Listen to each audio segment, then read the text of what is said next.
વાલા મુક્તોની આ સેવકના પ્રેમ ભર્યા જય સ્વામિનારાયણ. તારીખ 16/7/2026 વાર બુધવાર. વૈષ્ણવ લોયાનું 7મું.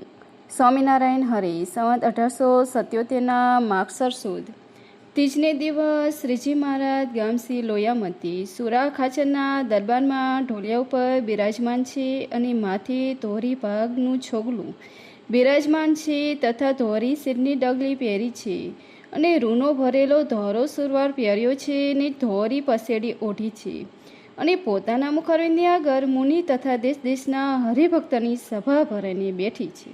અને તે સમયમાં વૈષ્ણવનું પુસ્તક નિત્યાનંદ સ્વામીએ લાવીને શ્રીજી મહારાજને આપ્યું. પછી તે પુસ્તક જોઈને બહુ રાજી થયા અને પછી પરમહંસ પ્રત્યે બોલ્યા છે, આજ તો ભારે ભારે પ્રશ્ન પૂછો તો વાત કરીએ. ત્યારે મુક્તાનંદ સ્વામીએ પ્રશ્ન પૂછ્યો છે. શ્રુતિમાં કહ્યું છે જે ઋતે જ્ઞાનાજ્યા મુક્તિ તમે વિધિત્વા તે મુક્ત મેત જ્ઞાન યથા વિધિ દે નાય.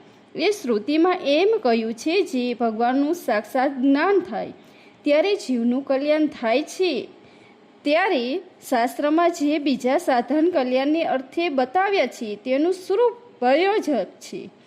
કેમ જે કલ્યાણ તો જ્ઞાને કરીને જ થાય છે એવો પ્રશ્નને સાંભળીને શ્રીજી મહારાજ બોલ્યા છે, જ્ઞાન તે જાણવું નું નામ છે. ત્યારે નિત્યાનંદ સ્વામીએ આશંકા કરી છે, જાણવું એ જ જ્ઞાન હોય તો શાસ્ત્ર કરીને ભગવાનની સર્વ જગત જાણે છે, તેને કરીને સર્વનું કલ્યાણ થતું નથી. ત્યારે શ્રીજી મહારાજ બોલ્યા છે, શાસ્ત્ર કરીને પરોક્ષપણે ભગવાનને જાણ્યા તેને કરીને જેમ કલ્યાણ નથી તેમજ રામકૃષ્ણાદિક ભગવાનના અવતાર છે ત્યારે તેમને સર્વ મનુષ્યને પ્રત્યક્ષ દીઠા હતા તો તેને કરીને પણ શું કલ્યાણ થયું છે? ત્યારે મુક્તાનંદ સ્વામીએ કહ્યું છે, જેને ભગવાનને પ્રત્યક્ષ દીઠા હોય તેનું તો જન્માંતરે કલ્યાણ થાય છે. ત્યારે શ્રીજી મહારાજ બોલ્યા છે, જેને શાસ્ત્ર કરીને ભગવાનને જાણ્યા તેને કરીને પણ જન્માંતરે કલ્યાણ થાય છે. કાજે જેને શાસ્ત્ર કરીને જાણ્યા છે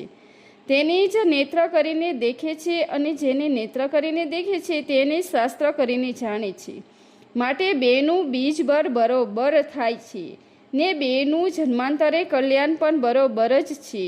કેમ જે શ્રવણે કરીને ભગવાનને સાંભળ્યા તેમાં શું જ્ઞાન નથી, પણ જેને તે સાંભળ્યા જ કહેવાય અને ત્વચાએ કરીને સ્પર્શ કર્યો તેમાં શું જ્ઞાન નથી, પણ તેને તે સ્પર્શ કર્યો જ કહેવાય અને નેત્ર કરીને જોયા તેમાં શું જ્ઞાન નથી, પણ તેને તે જોયા જ કહેવાય અને નાસિકાએ કરીને સૂંઘ્યા તેમાં શું જ્ઞાન નથી, પણ તેને તે સૂંઘ્યા જ કહેવાય અને જીવાએ કરીને વર્ણન કર્યા તેમાં શું જ્ઞાન નથી, પણ તેને તે વર્ણન કર્યા જ કહેવાય.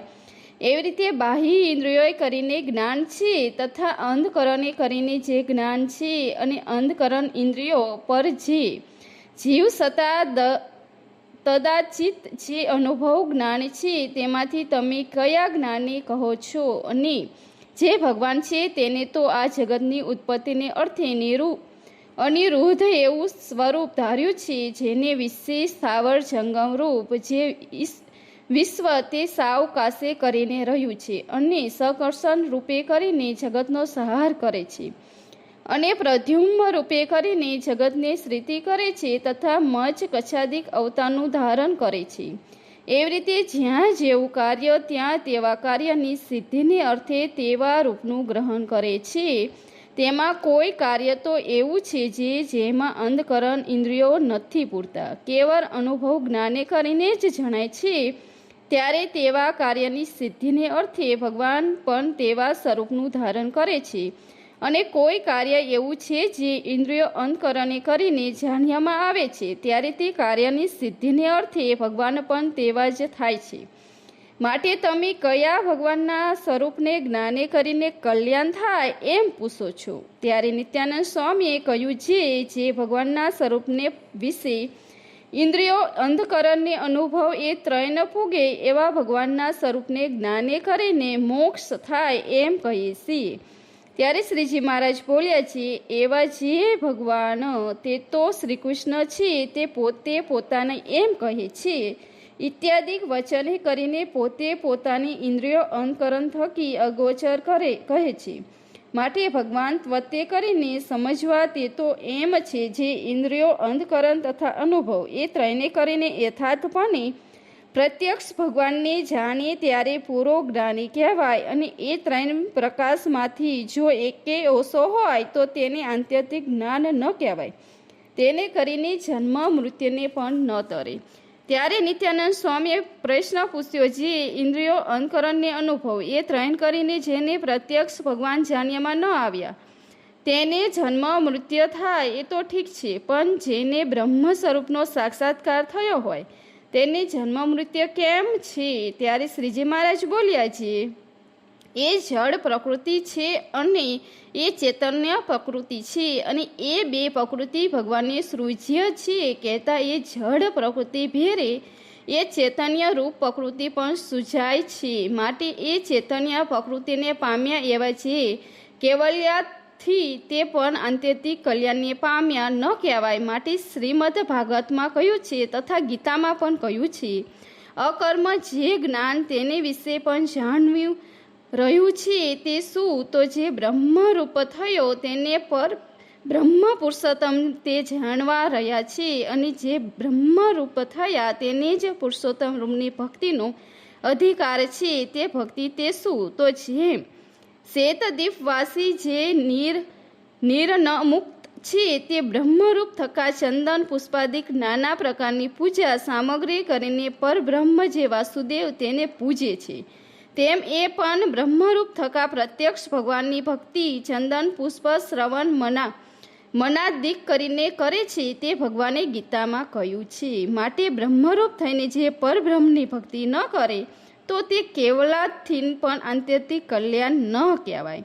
અને જે પ્રત્યક્ષ ભગવાન છે તે કેવા છે? તો અષ્ટ પ્રકારની જે વ્યાપી પ્રકૃતિ અને તેને વિશે વ્યાપક એવી જે ચૈતન્ય પ્રકૃતિ તે બેના આધાર છે. જેમ આકાશ છે તે પૃથ્વી આદિક ચાર તત્વનો આધાર છે, ને પૃથ્વીની ચારે જ્યારે સંકોચ અવસ્થા થાય છે તે ભેરો આકાશ પણ સંકોચને પામે છે, ને પૃથ્વીની વિકાસ અવસ્થા થાય તે ભેરી આકાશની પણ વિકાસ અવસ્થા છે, તથા જળ તેજને વાયુની સંકોચ વિકાસ અવસ્થા ભેરી આકાશની પણ સંકોચ વિકાસ અવસ્થા છે. અને પૃથ્વાદિક તત્વને સંકોચ વિકાસ અવસ્થા એ બે આકાશને વિશે થાય છે, તેમ એ બે પ્રકૃતિની સંકોચ વિકાસ અવસ્થા ભેરી ભગવાનની પણ સંકોચ વિકાસ અવસ્થા છે.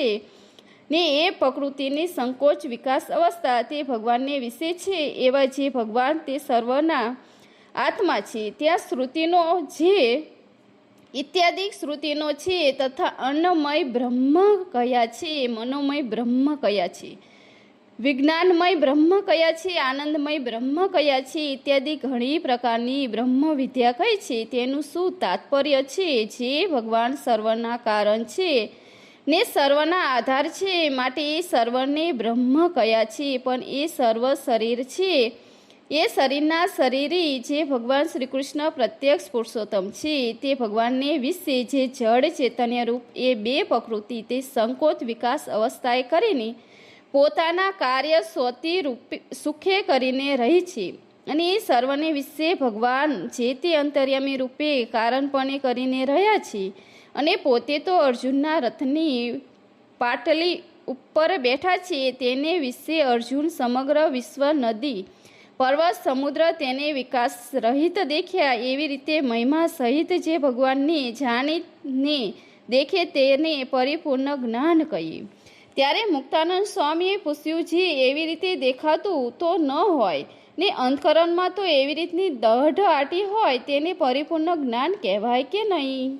ત્યારે શ્રીજી મહારાજ બોલ્યા છે, જેમ અંધારું ઘર હોય તેમાં કોઠી તથા થાંભલા રહ્યા હોય તેને દેખે છે તો પણ યથાર્થ દેખ્યા ન કહેવાય.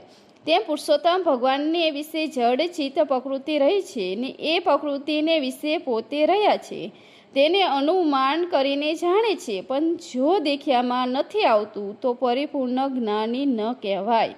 અને જો એવી આટી ઢાવકી છે તો કોઈક એને અવલૌકિકપણું જણાવવું જોઈએ, નહીં તો જણાશે અને સંદેહ એવી આટી છે ને જણાતું નથી, તો એમ સમજે જે આ ભગવાનને વિશે તો સર્વ છે પણ મુને દેખાતા નથી. એવી જ એની ઈચ્છા છે એમ સમજીને ભગવાનની ભક્તિ કરતો થકો પોતાની કૃતાર્થ માને છે, તો એ પરિપૂર્ણ જ્ઞાની છે. માટે ઇન્દ્રિયો, અંતકરણ એ અનુભવ એ ત્રણ પ્રકાર કરીને જે ભગવાનને યથાર્થપણે જાણતો હોય તેને જ્ઞાની કહીએ ને તેવો જ્ઞાનીને ભગવાનને ગીતામાં શ્રેષ્ઠપણે કહ્યા છે. એવો જે જ્ઞાની તે તો સદા સાકાર મૂર્તિ એવા જે આ પ્રત્યક્ષ ભગવાન તેને પ્રકૃતિ પુરુષ જે અક્ષર તે થકી પર એ સર્વના કારણ સર્વના આધાર જાણીને અન્વયપણે સેવે છે. એવી રીતે જે સમજવું તેને જ્ઞાન કહીએ અને એ જ્ઞાને કરીને આત્યંતિક મોક્ષ થાય છે. અને જે એમ નથી સમજતા ને કેવળ શાસ્ત્ર કરીને થઈ બેસે છે ને કહે છે જે રામકૃષ્ણાદિક તો પર બ્રહ્મ એવા જે હું તે મારી લહેરી છે, એવા જે બ્રહ્મકુદાર આધુનિક વેદાંતી તે તો અતિ દુષ્ટ છે ને મહાપાપી છે અને મરીને નરકમાં પડે છે, તે કોઈ દિવસ એનો છૂટકો થતો નથી. ઇતિ વૈષ્ણવ લોયાનું 7મું પૂરું થયું. આ વિડીયો આપણને પસંદ આવે તો લાઇક, શેર और સબસ્ક્રાઈબ. થેન્ક્સ. જય સ્વામિનારાયણ.